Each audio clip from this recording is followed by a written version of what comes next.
So, welcome on, everybody. Thank you so much for watching. This is my friend Yeprem.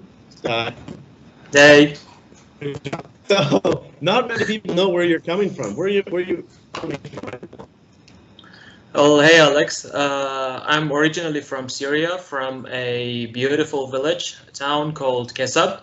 It is an Armenian town which was attacked by the Turks in the 1915. Well, that's The that's the jerks.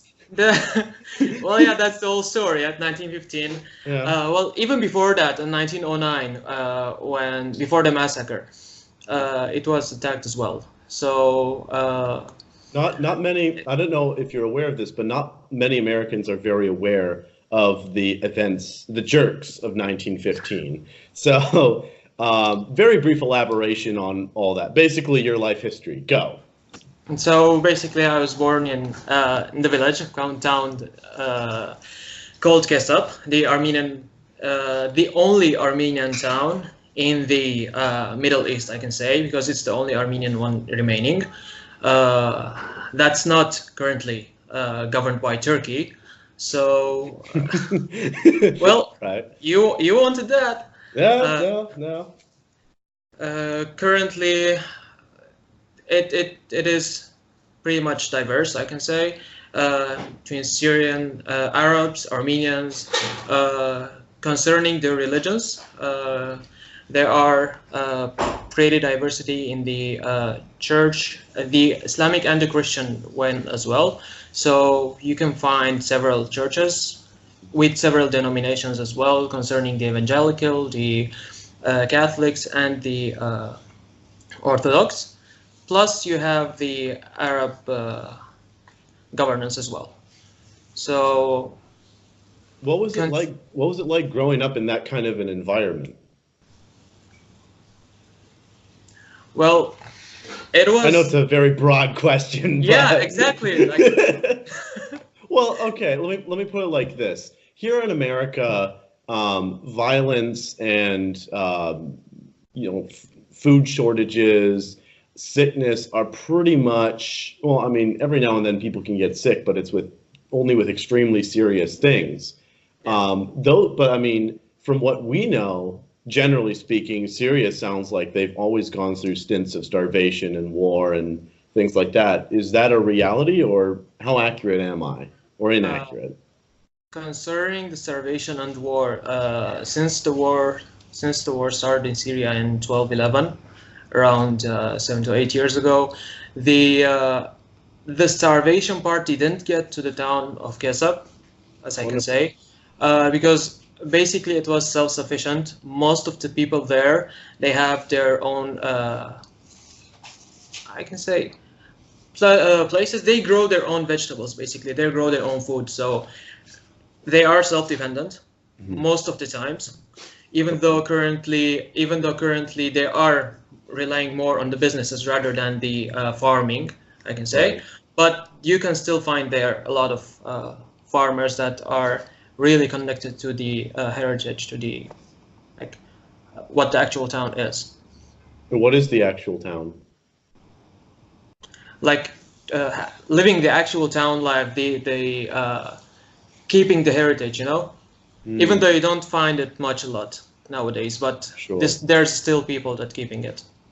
Right, right. So you actually so happen to be an Armenian. So Yeah. would you describe yourself as a Syrian or as an Armenian first and foremost when you talk to somebody? Well, first and foremost, I am an Armenian Hmm. and Christian and Syrian. So Okay. that's the description I can give. Sure. I mean, I won't tell you ask you to lie to me or anything like Yeah, that. exactly. No, I mean, I appreciate your honesty. If that's that, I mean, but interestingly enough, I had the wonderful pleasure of meeting you in Armenia. Oh, yes. It was yes, it was a grand old time. And one thing I recall you talking about is that you actually had Kesab was actually attacked by ISIS. Is that true? Yep, it was. And fortunately, I was not there. at that moment I was in Latakia, the city, but my family was there. So my uncle, aunt, and their family was there as well. So I know the whole story how it happened, but I was not there. I didn't experience it. So Okay. I Okay. experienced the post attack. Let's say after it was. After it was released by the ISIS, so by the army, sorry, uh, I went and saw what happened and experienced the after the end of the attack. So what was remaining, the houses, the cultural centers, the churches, what happened to them, and all that. So I was one of the first people entering the town. It was early in the morning on a yeah. The first day it was freed. Oh, wow. Wow. Well, I'm very happy that you're alive, and I assume your family's doing much better since that day. So Yes, much better. Thank God. Good, Thank good, God. good. Yeah. So what you did touch upon it earlier, and I really want to ask you, how does your faith tie into this? What role did your faith play? How did you get your faith in Christianity? So yeah, starting off, I can start with the Sunday school. So my family is a Christian family. I'm born in a Christian family. I was raised as a Christian. So Sunday school, in school as well, we learned about Christ, God, and our Christian faith. But when I grew up, like in my 16, 17 years of age, I did some more research to myself as a person, like what is God? Who is God? All the questions that you ask as a person, you know. And I think it's fairly normal for a person to ask about it, and questioning it, as far as I know, it's not wrong, you know. Asking is always not wrong, but like blindly believing, I believe it's the reason why. Oh yeah, Right. It's the reason for most of the world problems I see nowadays. You know, blindly believing in, could it be faith, an idea, a person, a movement? I think that's one of the main reasons that's leading the current world problems, mostly, basically. Well, Yeah. I'm very interested to know your thoughts on, because you have internet clearly, so Yeah. you can stay quite connected, practically as connected as I can with world events. So in terms of where Syria, well, I mean, right now you're in Lebanon, is that right? Yep.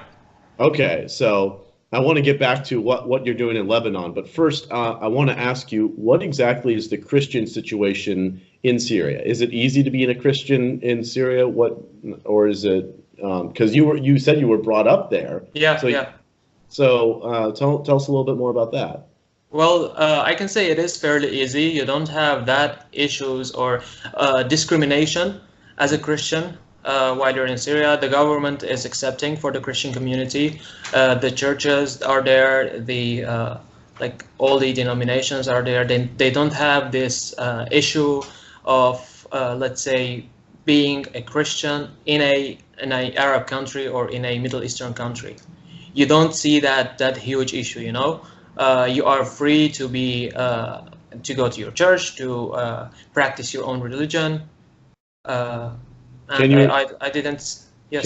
Can you evangelize to non-Christians? Is that also permissible? Evangelizing to non-Christian, it's not that common in the Really? culture-wise, or maybe because I was not that exposed to it, so maybe there's a bias there, or maybe I am sort of that's we called it availability bias, you know, because it was not that available around me. Because you Maybe lived in a yes, Christian because community. yes, so maybe because Okay. I didn't see that way of interacting with people or spreading the God's word. Maybe that's why for me it's a bit odd or foreign concept, but otherwise I think it's totally fair or totally right to Because do so. there's a lot of Christians I can think of out here in the United States that are praying and thinking about coming over to Syria. But here you're telling me that Christians over there are very free, and it's not like North Korea or Saudi Arabia or Eritrea. Of course, You of know, course. it's much more That free. That's good. Yes, it's much more free than those countries. Let's say comparing to Saudi Arabia, you're much more free Yeah, to low practice your bar, but religion. Yes. Well, restrictions will always be there, you know. It's not a Christian country as a whole, but it's fairly more free than any other country as well. So okay. if you Another, compare it to, well, what about comparing to, say, Europe, the average European country? Would you say it's about as free or more free, less free?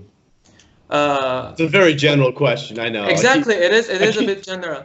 I Look, keep, I might not have that information about Christianity in Europe, but as far as I know, or as far as I can hear, it is pretty free there. So maybe a bit less than Europe okay. in that What sense. what about freedom of speech? Can you say criticize Assad? Is that very permissible or Mm. little? As a Christian, you mean? As a Christian, politically, either way. Uh, I can say that.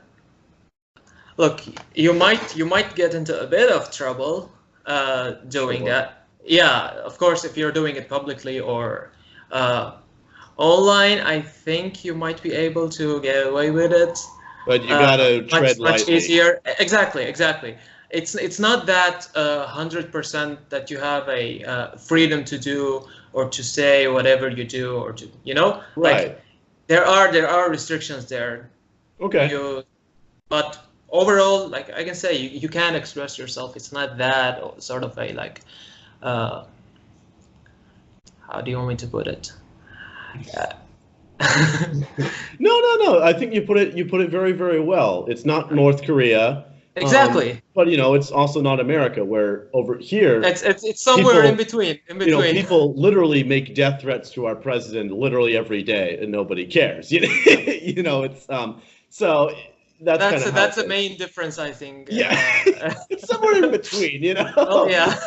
North Korea, United States, somewhere in the middle. So I did want to go down and drill down into asking you more of what are you doing in Lebanon now? What part of Lebanon? What are you doing there?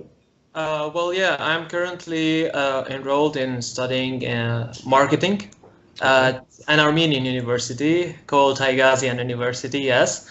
Uh, and basically, I have a passion for design as well. So, Yeah, you designed my I'm business cards. Thank you so well, much. you're more than welcome.